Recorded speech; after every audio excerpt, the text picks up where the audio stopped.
At this time, let's begin today's event. Focus on what matters, strategies to manage your time. I would like to introduce your moderator for today, and that is Christina Cleveland, Senior Director, Talent Development Solutions at Canadian Management Center. She has experience leading global project teams through complex leadership development implementations and partners with CMC clients to consult through the analysis and development of their leadership strategies. Christina, the floor is yours. Thanks so much, Jess. Hello, everyone, and thank you so much for participating with us today, taking time out of your busy schedule to focus on what matters. And today, that's your development and your ability to find strategies that are going to help you more effectively manage your time. For those of you who are new to Canadian Management Center, we are a national organization that's focused on preparing the next generation of leaders to thrive in tomorrow's marketplace. And we do that by offering a range of development solutions for both individuals and organizations.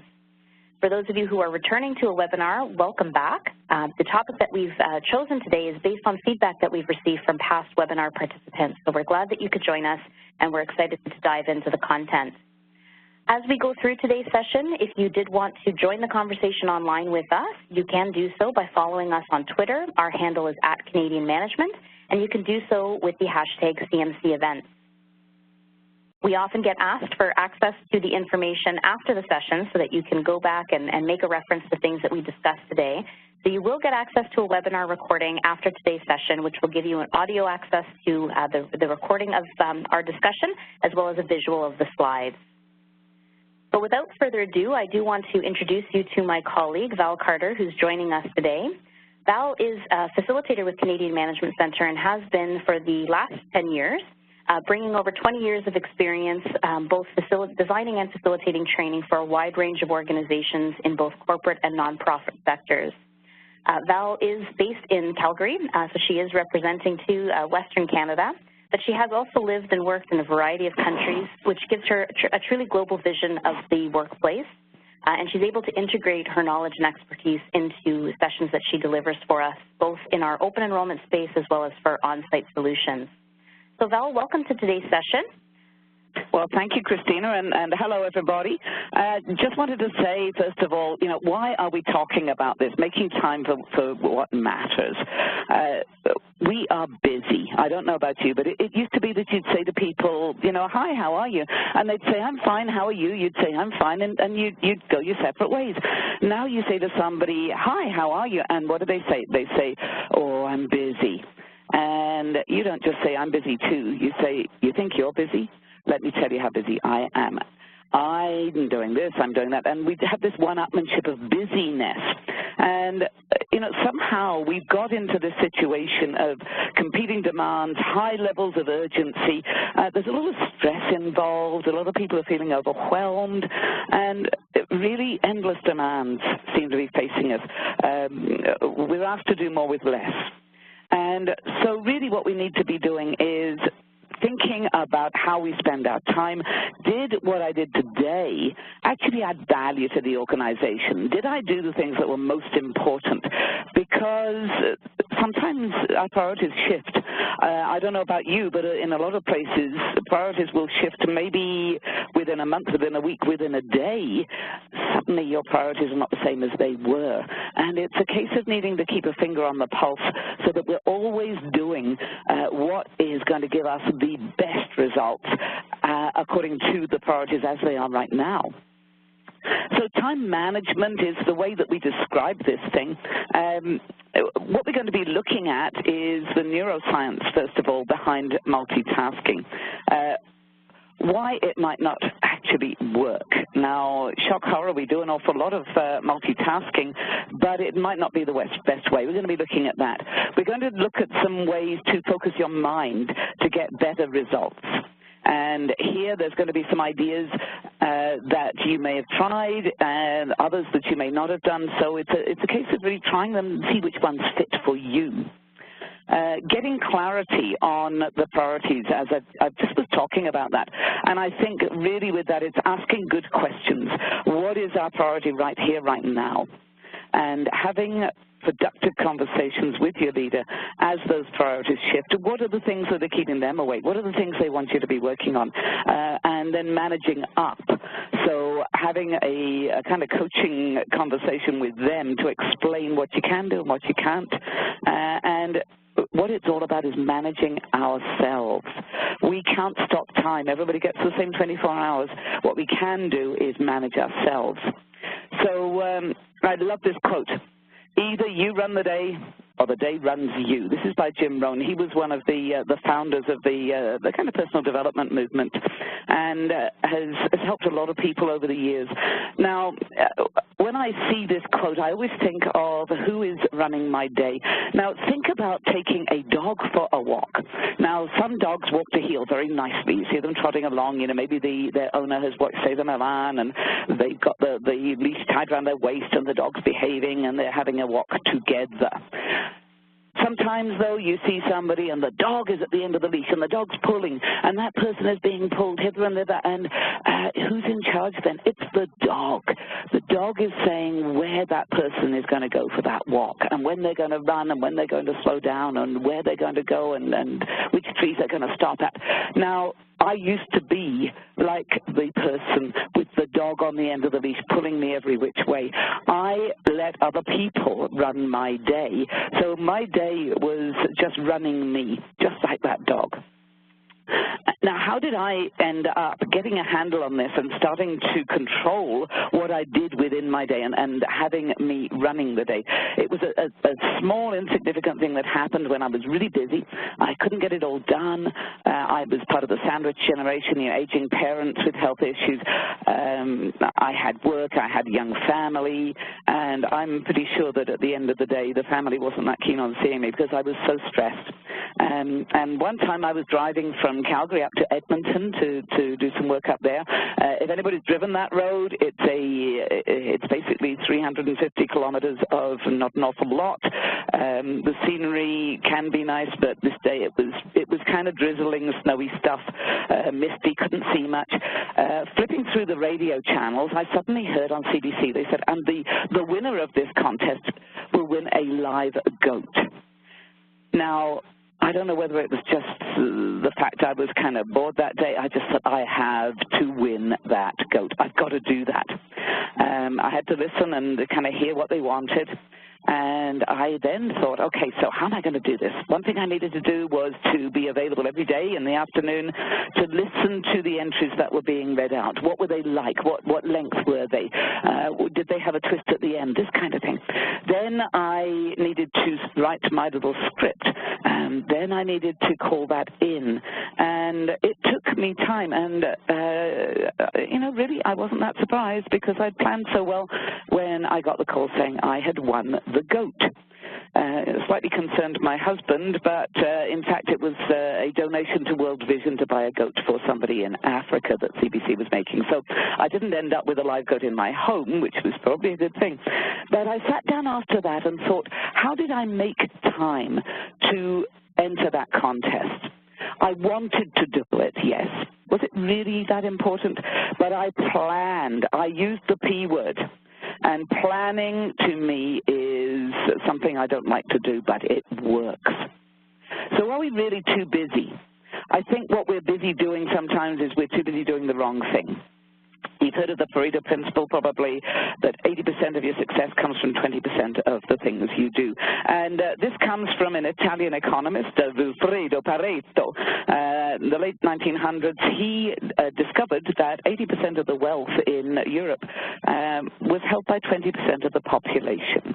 And he thought, that's interesting, and did nothing with it. Now, later on, in about the 1940s, people looked at this again and said, does that hold true in other facets of our lives? And yes, it does. It's not always exactly 80-20, but roughly there's always an imbalance in things if you examine them. 80% of the money donated to charities comes from 20% of the donors.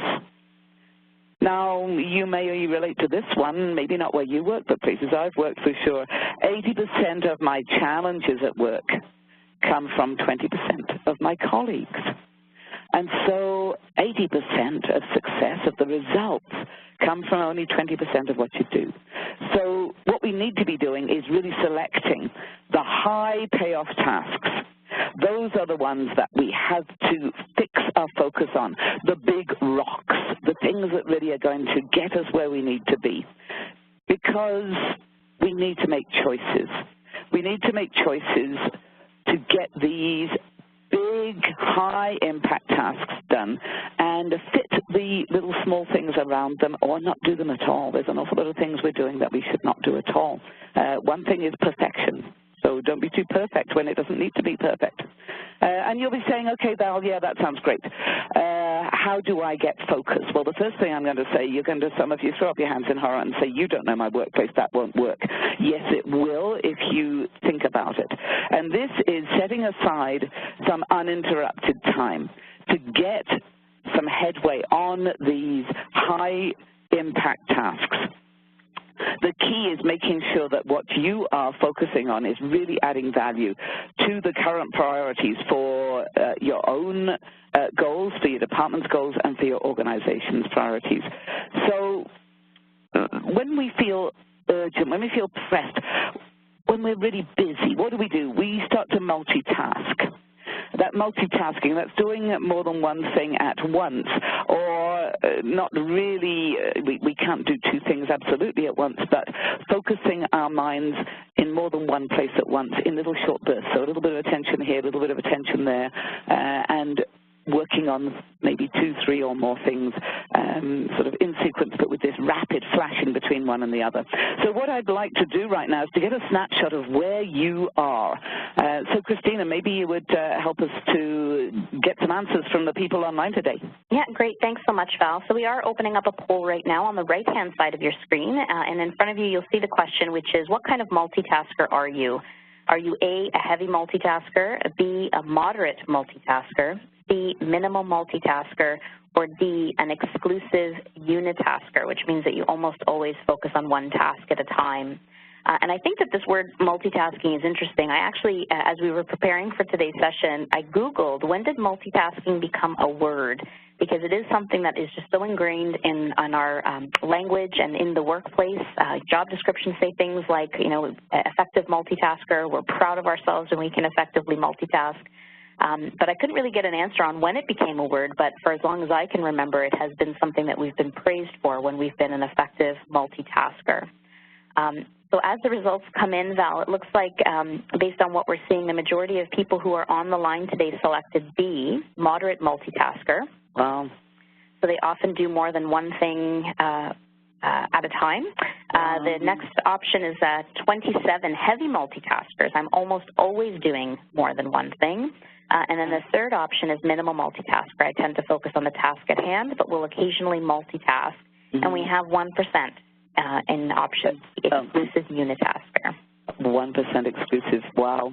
And so looking at that, you know, with just over 50% moderate, 27% heavy, you know, that's over 3/4 of the people online today are really focusing on more than one thing at a time, if not a lot of things at one time. You know, that is a lot of stress involved, I'm pretty sure, for those people. So thanks for joining us. Hopefully we can reduce some of that stress on you today. So looking at this picture of the person juggling, do you feel like this? I've felt like this some days. And multitasking fools us into thinking that we are doing more. Now, does it really? There's a cost to it. Think about your computer. Your computer is running along. You're doing something, you know, maybe you're writing a document, you're in Excel, whatever you're doing, and then you decide, okay, I need to download a PDF. I need to upload some photos. I need to stream some video. I need to copy some files over. When you ask your computer to do all that at the same time, it can't do it absolutely the same time. It will flash in and out of these different programs.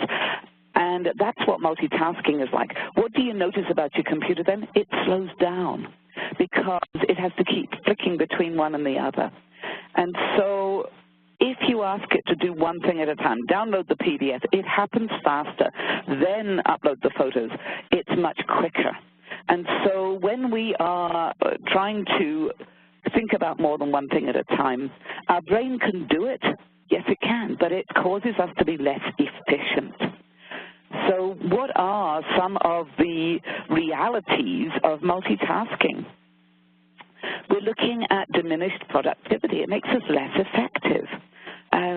The impact on our productivity, according to many different studies, many research articles, show about a 25% reduction in productivity. That's crazy, yeah. Impact on our IQ, about a 10-point dip when we're distracted. Something like an email pops in, and we're distracted. Oh, wow, you know, there's an email, let's go look at it. And it's a 10% dip in our IQ. The impact on our quality of work, so more errors, some mistakes, especially when we have to think critically about something, making decisions, trying to find a solution that won't just take us to the status quo, but will move us beyond where we are. And we're less likely to excel. Now, all this, right in the middle of that, increased stress. And what we're doing to ourselves is asking our brain to focus on a lot of different things, thinking that we're getting more done. In fact, we're not. It's proven by lots of research that we don't get as much done. The reason for this is that our brain has to switch between thoughts and actions. And every time we ask it to switch, we lose a little bit of concentration, lose a little bit of focus. And the time lost is a fraction of a second, just a millisecond. However, over the course of the day, that adds up. Now, if you can use 30 minutes a day more effectively than you are right now, that gives you 15 whole days back in a working year. So 30 minutes a day. I'm not suggesting you sit there twiddling your thumbs thinking, oh, I'm going to have half an hour break. It's the little, okay, my brain has to switch between this and that adds up. It multiplies over time. So what are we doing to ourselves here? We really need to look at how good we are being at multitasking. There are places it's good, but a lot of times it's actually costing us time. And so we need to get a handle on that. There's a lot of comments coming in on the chat panel, Val, relating to what you're talking about, and I think in some ways some relief as well.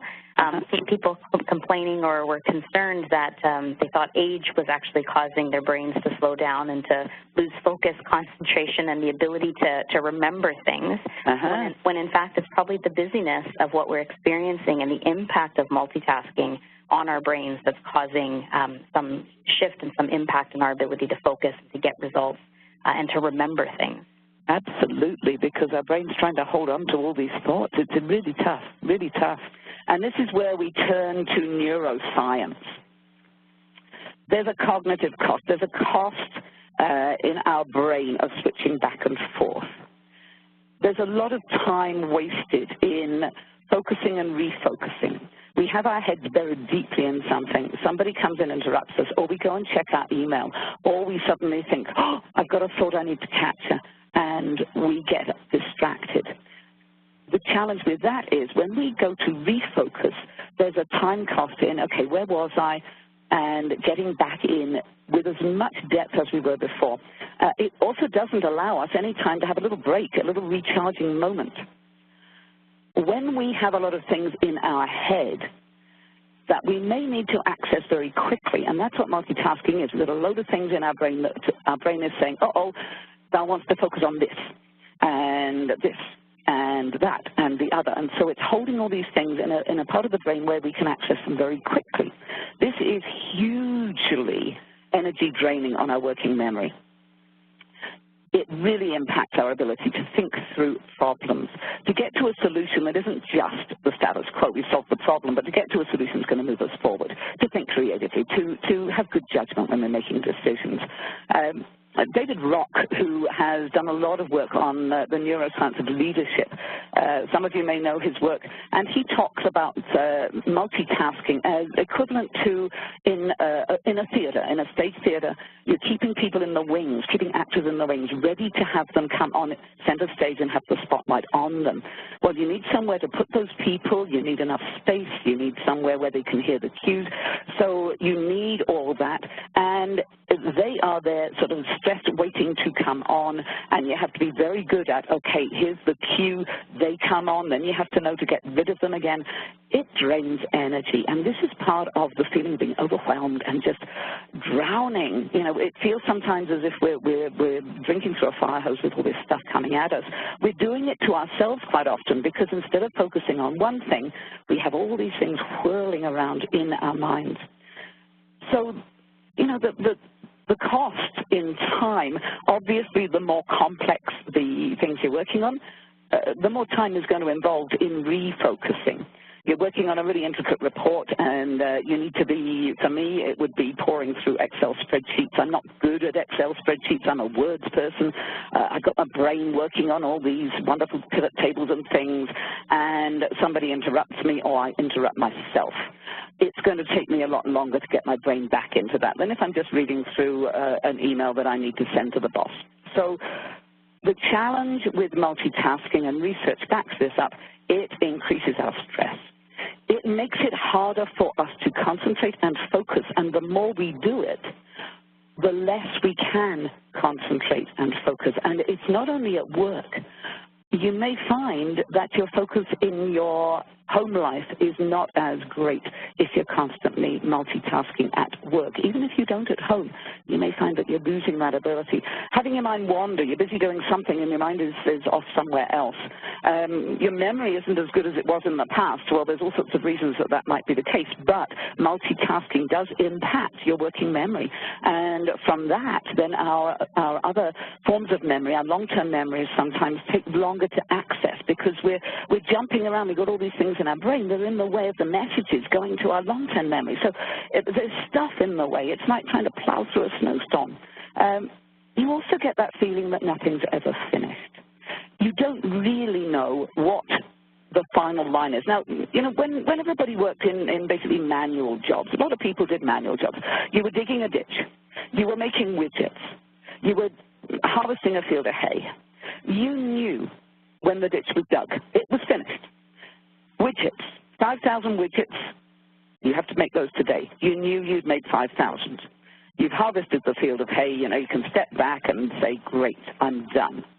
But knowledge workers, people who use their brains for the most part to work, and a lot of us are in that situation these days, what they need to do is to be constantly thinking. And so sometimes we don't switch off, and then it really impacts what we do. So what I'd like you to do now, please, is, you know, just tell us, what have you noticed? We've got another poll coming up. I'm going to ask Christina to just talk you through this one, see how you feel. Thanks, Val. So actually, we're going to open it up into the chat panel so that you can give us a little bit more commentary. It would be nice to get responses from you. So in the chat panel, if you click on the option to send to all panelists, that will allow both Val and I to see it. And give us your thoughts on what are your reactions to what we're talking about in terms of the neuroscience of multitasking, and have you seen these effects in yourself and others? And it just so happens that I was commenting on multitasking as you were speaking, Val, and of course I was trying to type and listen at the same time, and I did actually make a typo. Okay. So that worked out well, but some people are responding now that they have seen the effects. You know, one person mentioning memory, so for anybody who feels like their memory may be slipping on certain things as we're moving in between tasks, that can certainly happen. Somebody commenting that it's a hard habit to break. As the responses come in, Val, one participant asked about the fact that most jobs posted today ask for people who can multitask. So, you know, the word multitasking, you know, probably evolved a number of years ago when we didn't have as many devices that would cause us the conflict that we're dealing with right now. So what are your thoughts on multitasking as a job requirement? Okay, multitasking, and we're going to look at this in a moment. Multitasking when things are related. There are times to multitask, and there are times absolutely not to multitask. Now, I think it's a little bit like time management. We throw out that term, time management. It's impossible. Time manages itself. We all have the same number of hours in the day. It's really self-management, but we don't call it that. Now, what I think people mean when they post a job saying a multitasker is needed is, hey, heads up, this is a really busy job. We don't want somebody who is going to come in the morning, spend a while organizing their pens and pencils, you know, in the order of sharpness of pencils, color of pen. We need somebody who's going to come in, leap in, and work really hard. And with multitasking, there are times when it's great, and some jobs involve more than others. but I do believe that when you have a job, part of your responsibility in any job is to educate upwards, educate your boss. And sometimes, you know, and I'm sure some bosses are, I know very well that they are more amenable to education than others. But when it comes to, you know, as your direct report, I can do way more for you if I can have some time during each day when I can work uninterrupted. What's not to like? I will work very hard. I will get this done. What I need to do, though, is for these particular priorities, the ones that really matter, the ones that are big rocks here, the ones that are really going to get us the results, I need at least some time during the day or at least some time during the week when I have the ability to work without interruptions and have your understanding. So that's really my view that, yeah, we call it that, but a lot of people don't really mean you have to juggle all day long. Do you think that answers the question that you had in there, Christina? I think so, Val, and we've been getting some great contributions coming in, so I will turn our attention back to that. But some of the definition I sent out about multitasking is that it's not about doing many things at the same time. It's about doing singular tasks on multiple parallel tracks. So moving from task to task as priorities shift. And I feel like, you know, if you think about a chef in the kitchen, that's probably the best example. You know, they're not chopping multiple vegetables at one time. They're chopping one vegetable at a time, but there's a lot happening there. So in terms of reactions from the audience, Val, as it relates to multitasking, many people indicating that they've seen the effects. Some people now making the connection to the fact that they used to be hyper-organized and have a strong memory, but that seems to be waning, and multitasking might be the culprit. Interesting. Problem solving seems to be more difficult, loss of concentration, again, more long-term memory, difficulty focusing on difficult tasks, tiredness. Tiredness is a big one.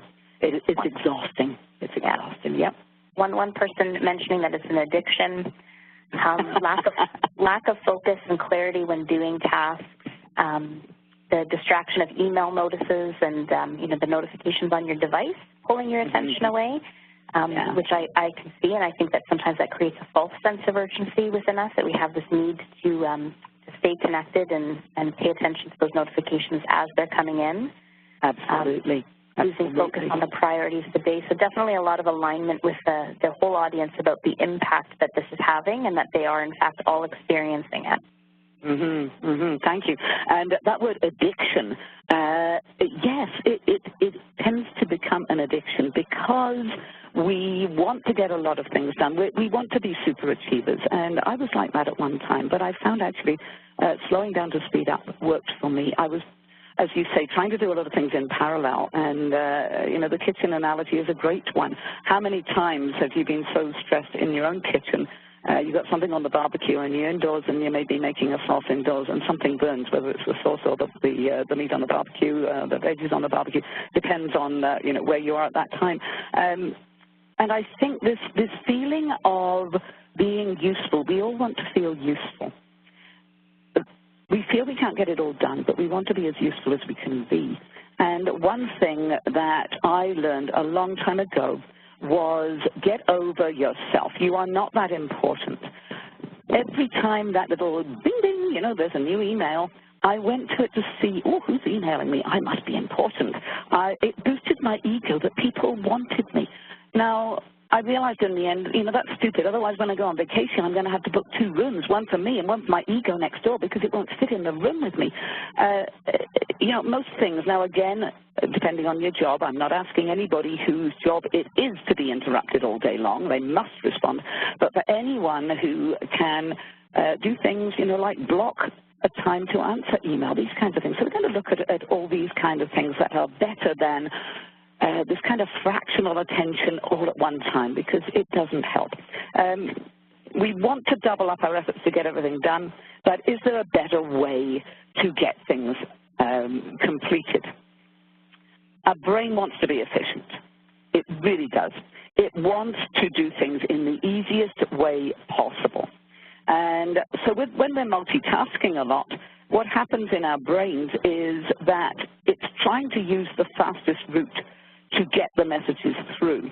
what it may do then is it'll kind of short circuit. It won't actually use the best route to message within the brain. Certainly if something comes in and then you need to focus on your long-term memory, you may not be able to remember anything because it's still zapping around. It's a bit like a pinball machine, you know, it goes zip, zip, zip, zip, zip on those different things that bounce it everywhere. And the messages get confused and they don't go to the right place. And then our brain feels overwhelmed.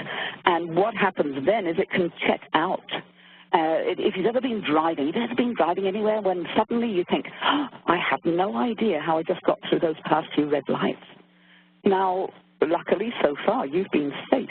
What were you doing, though? You were absorbed in thinking because your brain could not really focus on two things at once.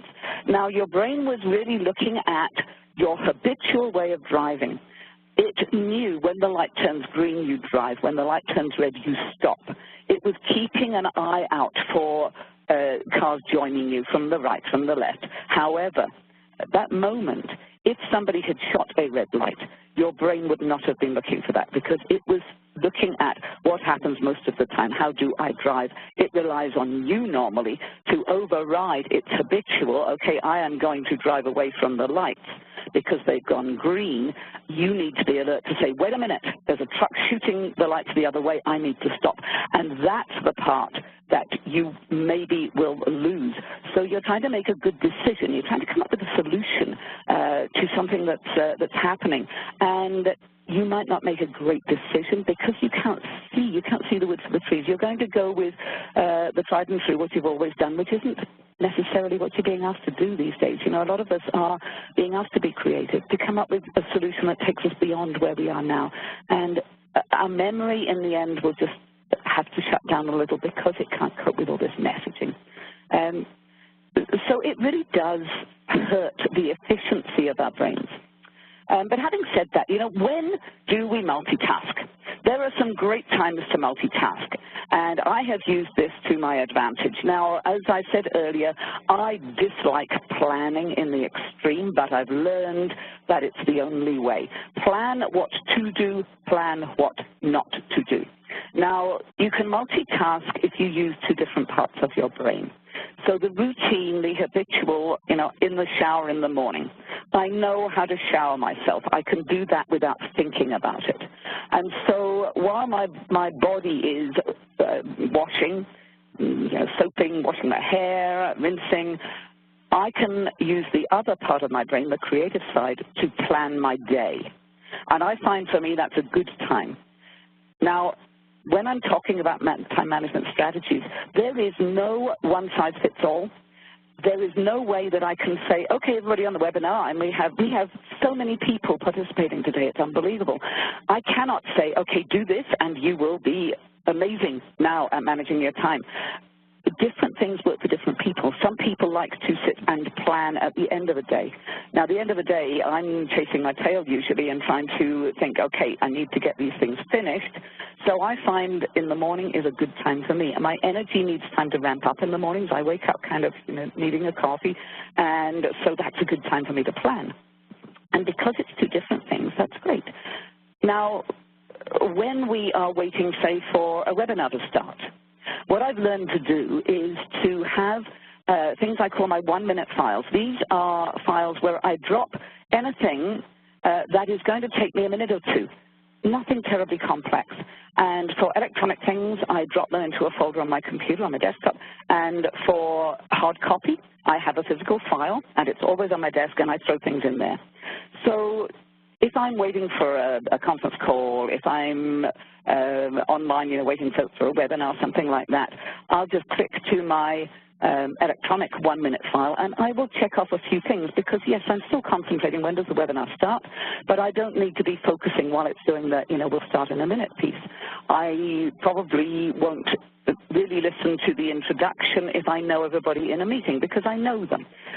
What I will, though, be able to do then is really focus when we start the meeting. And it's amazing how many things that I can get done. The hard copy is brilliant. You know, if your computer takes a while to boot up in the morning, your hard copy file, your 1-minute file is there. Sometimes if I want a little break, I'll wander down, and, nobody ever refills the coffee pot. So, okay, while the coffee is brewing, I'll take my 1-minute file with me. It's amazing the number of things you can check off. And it's good for things like I need to read this and just sign it. I need to read this and then know it. It's an update. It's something, it's a different focus. So those are times when multitasking is great. The outcome is not absolutely critical. This is not the time, if you're in nursing, to read the new technique for a certain procedure that will not kill patients. This is for, we're going to be having a fire alarm next Tuesday sometime. This is for the routine stuff. There's an update to this. There's a new system for that. This is, when we're going to take a stat holiday and when we're not, and all those kinds of things. But when should you not multitask? This is when you really need to focus. This is for the important things. You should not focus when you're in a hurry, when you're rushing. I'm sure you found, as I have, the faster you go, the more mistakes you make. And mistakes then mean you've made an error that needs to be fixed. It takes longer in the long run.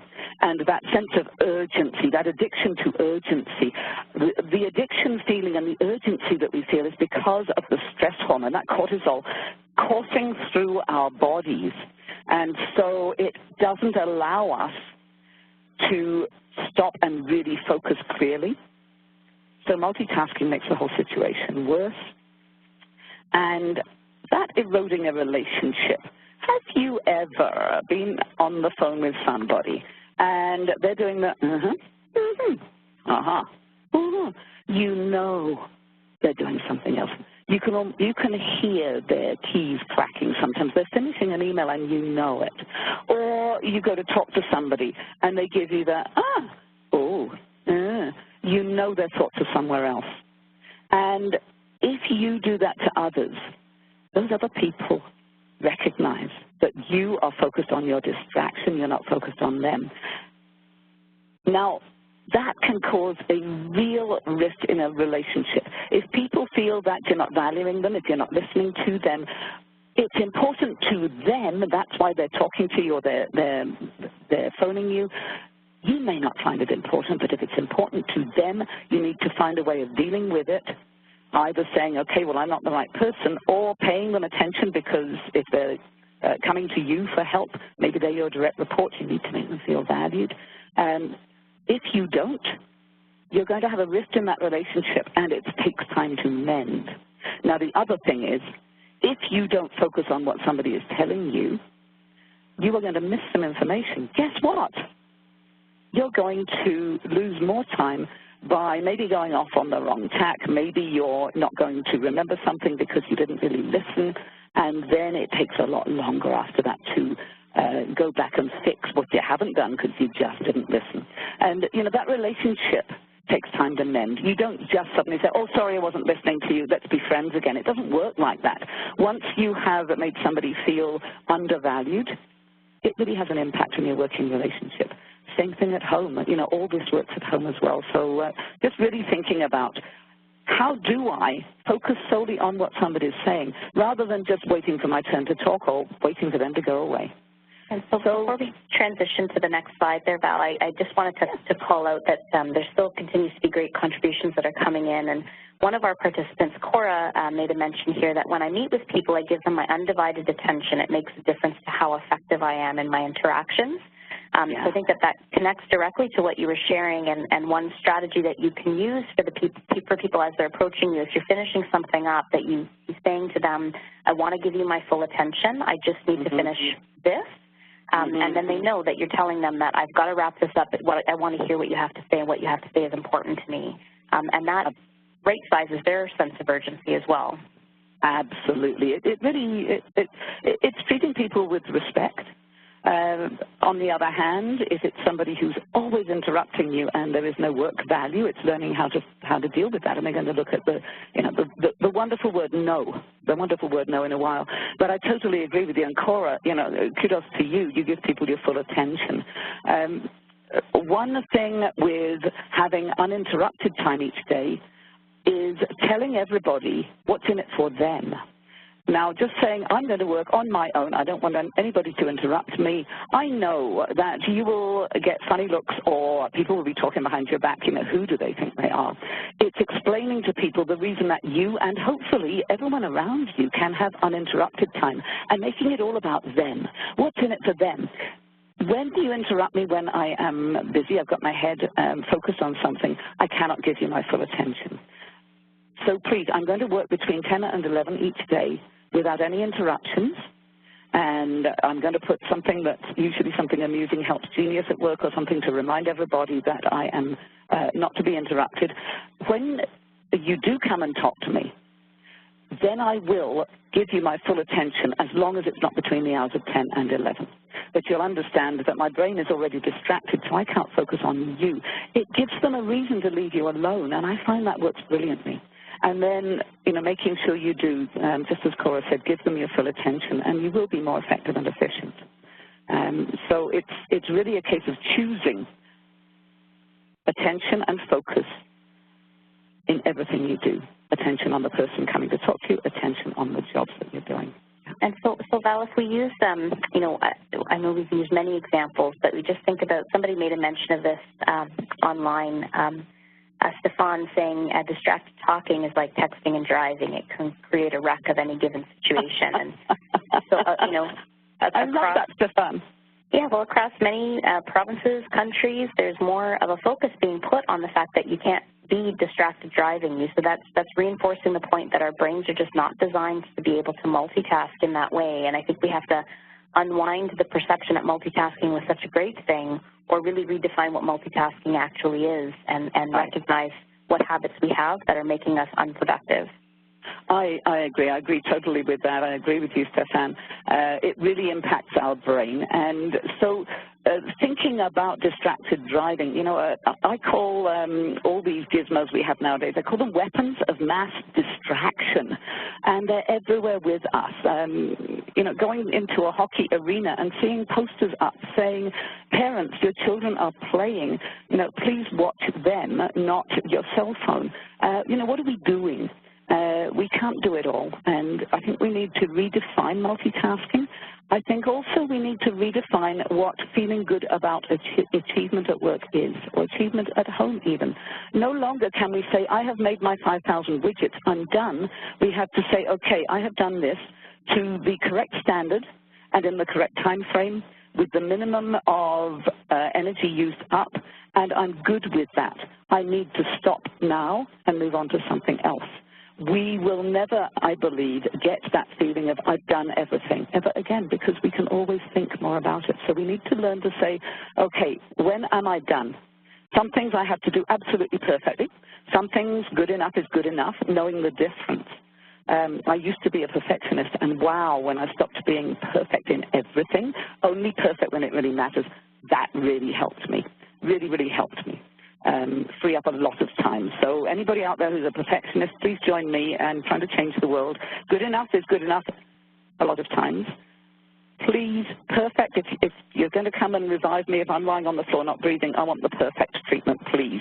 But otherwise, quite often, we do things perfectly. We don't need to do perfectly. We'll fill in a form. We'll get the edges of the typing all aligned. It's a form. It's basically filling in our name. Who cares? Let's just move on. But knowing when to do that. So the power of focus, how do we do that?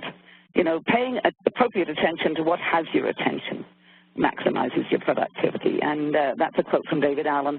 Absolutely, quietening your mind, not distracting yourself. So first of all, look at yourself. Observe your own habits. And what I found works really well is asking people around me, my nearest and nearest at work, nearest and dearest at home, what habits do I have that you see are not working for me? Because we're self-aware as far as we want to be. But I find asking others helps me really understand what I'm doing.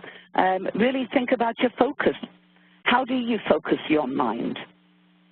What do you do? Is there a particular situation when you tend to multitask and when you don't? Is it when your boss is around? Is it when you're getting to the end of month, reporting? What is it?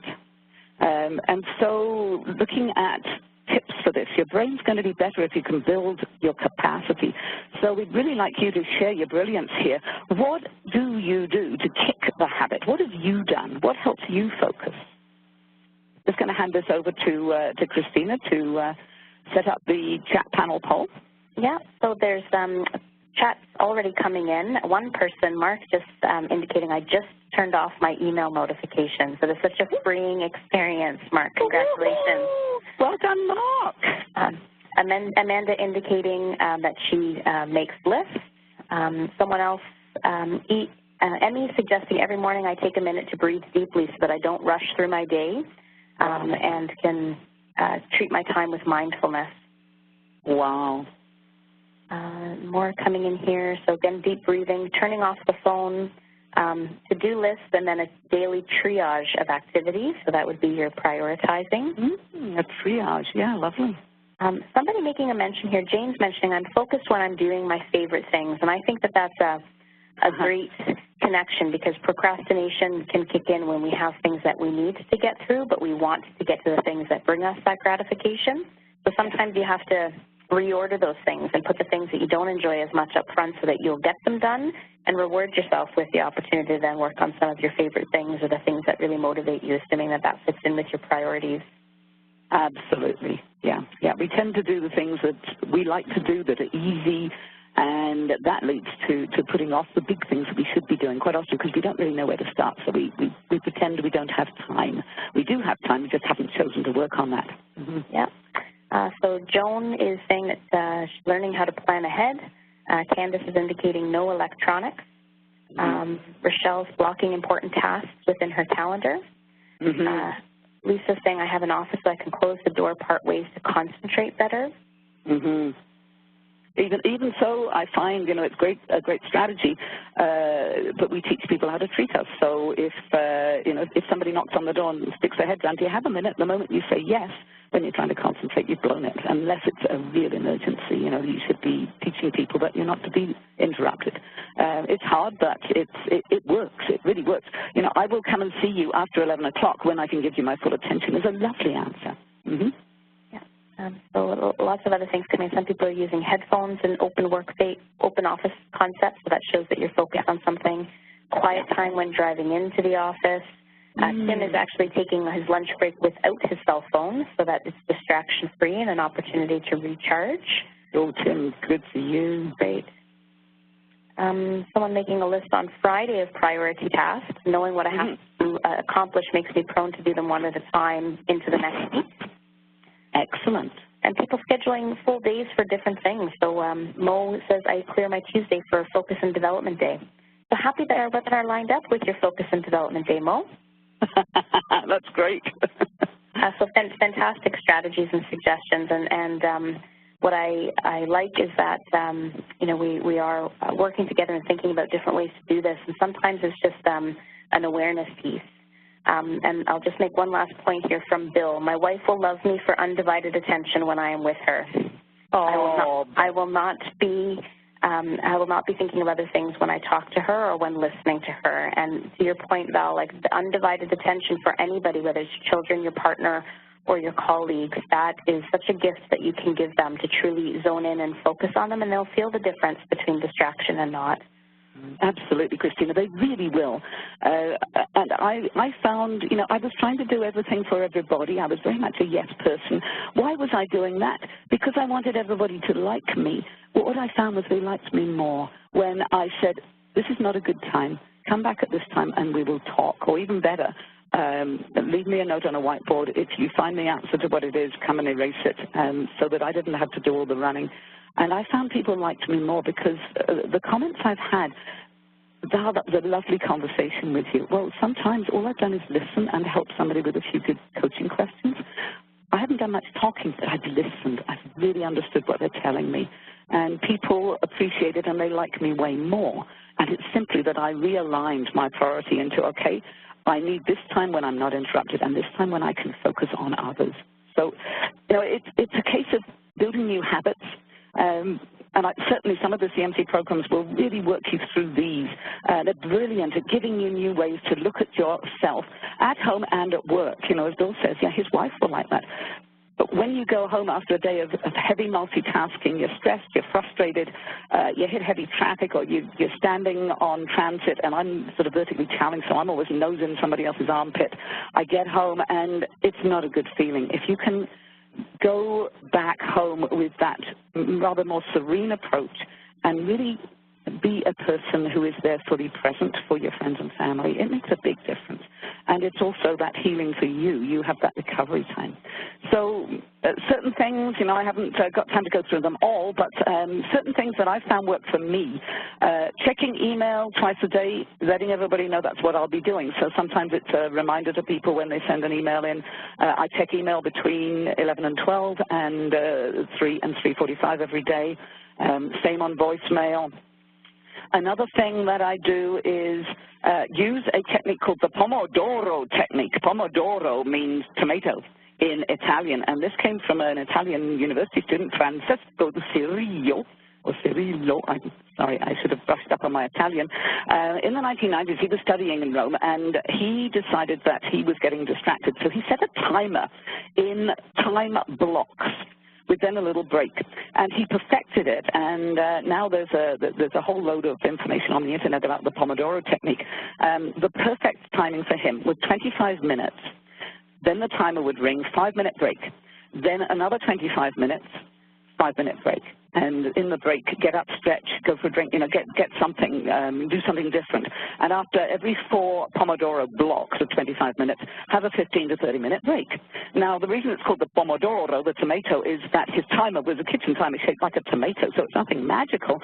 But I found that, and that works for me. It's brilliant in that sometimes I'll find I want to go on a bit longer than my 25 minutes, but I know having that break and then refocusing, I can refocus way better. And as I got better at that, I find that I can then estimate, okay, I've got this report I need writing, I've got this training program that I need to write or to facilitate, I need to prep for, and I think that's going to take me, you know, 6 Pomodoros. And so I can start to plan my time with those blocks in mind. Certainly it makes me less stressed. I find that I can then focus on my big rocks, my huge high payoff items that I need to achieve, and it stops me doing so much of the busy work. Do I really want to spend a Pomodoro on doing busy work, like, you know, reading about the office party? No, I don't. I want to spend my Pomodoro doing this, and I find that works really well. So I do want to get into one of those big rocks, which for many of us is our boss. So appreciating our time and that we're getting close to the end of the time, we do want to open up a second poll to find out about what your biggest challenge is in saying no to your boss. So again, the poll's opening up on the right-hand side of your screen. So give us your feedback on, you know, what's your biggest challenge. And the reason we included this is because we hear from a lot of our clients about the fact that saying no to your boss is one big challenge in terms of managing your priorities. So you do need to get aligned to the organizational priorities and make sure that you are working on the things that are important, and sometimes that may require us saying no to our boss. So if you give us your feedback on these responses, we'll review some strategies for saying no, and continue through to wrapping up the session for you. So biggest challenge in saying no to your boss: looks like you're not a team player. I feel bad saying no, which is a likability factor for some of us. It might negatively impact your reputation with them or others. Not having the right words to say no, or feeling confident that you're not feeling confident that you're allowed to say no. So Jess, if we could go ahead and close out the poll and see where responses netted out, and then Val will be able to sprinkle her words of wisdom on us to give us some strategies on the importance of managing up, but really more about these strategies for how we can actually say no. So the poll is closing up right now. Excellent. We'll look to the results. So it looks like the majority is that it might negatively impact your reputation. So 27% saying it'll negatively impact your reputation, and the 25% at looking like you're not a team player. Okay, absolutely. And so this is where I used to have the worst trouble. I can say snow, living in Western Canada, I can say snow. I can't say those 2 little letters in the middle, no. And I find that quite often it's guilt and this fear that people are not going to think that you are really on board with the team. So it's a case here, I believe, of really being strategic about what are you saying no to. A question that I ask myself, if I say yes to this, what will I say no to? Because I have my day planned, I need to decide, will I do it or won't I? If I say no to this, what can I say yes to? So is it better? Will I get more results by saying yes? Will I get more results by saying no? So choosing that. Rejecting it, I'm really sorry, I just can't help you. Redefining it. So I can't do it all. I could help with this part. Maybe next week I could do the rest. Reprioritizing, so this one is, if I have to start to work on this right now because it's a sudden new priority, which one of these other priorities I'm working on would you like me to put on the back burner? And this is where I find you've got a visual. Maybe you've got it written up on your whiteboard, what you're working on for this week. Your boss can see that. Obviously, if there's somebody to delegate or outsource, that's great. Not always possible, but it can be really good to should I really be doing this? Is this just something I like doing? And so negatively impacting your reputation, I think, is cured more by going to your boss saying, I can do so much more for you if you allow me to work with you on our priorities here. If you keep me updated on how your mind is thinking, what are the priorities that are really important to you, and could we talk about it each time you run in and say, hey, got a new idea. Let's talk it through. Okay, what do I drop? And the reputation and the team for everything go together. I think really coaching your boss is critical here. Certainly I could talk all day on that, but I know we wanted to keep moving. But CMC has certainly a lot of help in their programs on how to say no. So Stephen Covey, a kind of guru about all this stuff. The key is not to prioritize what's on your schedule, but to schedule your priorities. What do you need to get done? Put those on your to-do list first. Don't just put everything on your list. What is it that you absolutely have to get done? And we don't spend enough time thinking about what should we be doing. We spend more time about when are we going to do all this stuff. We can't get it all done. And just understanding that was very liberating for me. Just can't get it all done. What do I need to do to be most effective? Works at home, works at work. So. And this ends the rebroadcast portion of our webinar today. This is Tanya Trivoni with the Canadian Management Center. Before we wrap up, a couple of messages, including some tips to summarize some of what we've been talking about. But first, wanted to let you know that there is a special promotion for those of you on the line today. So if you want to learn more strategies similar to what we've been chatting about, give us a call, learn more. There is this promotion available to you. I'm going to go straight over to our tips. We have some tips that we're going to be sharing with you, so look for an email from us. And they will give you some more detail about this on the screen, but I got to just acknowledge those of you who are in the chat box to say that based on these tips, a lot of you, including myself, I think are focused on number 2, build your capacity to focus. So shout out to Fabian, who talks about managing his monkey mind, and that's exactly it. How do you avoid jumping from topic to topic or project to project? And Corrine, who is putting a do not disturb on our instant messenger. There are a ton of different ways to manage this, and I want to just quickly share with you 2 resources that work well for me. These are free resources. The first is a Focus Booster app available for your phone or your computer, and it's on the Pomodoro technique. And the second website is to have some great background white noise to focus. So I've got to just keep moving on, and I want to make sure those of you who are looking to get a PDU through the PMI Institute for your time today, please take a moment to take this information down. CMC is a registered PMI training provider, so please register this. It will also be available in the recording that you will receive after today. Finally, for additional resources on this topic and many other topics, please check out the free resources section of our website if you have not done so. And with that, I really want to thank and acknowledge all of you for participating in this session. I hope you're walking away with some strategies that will boost your productivity, and we look forward to seeing you again in a future webinar. Thank you.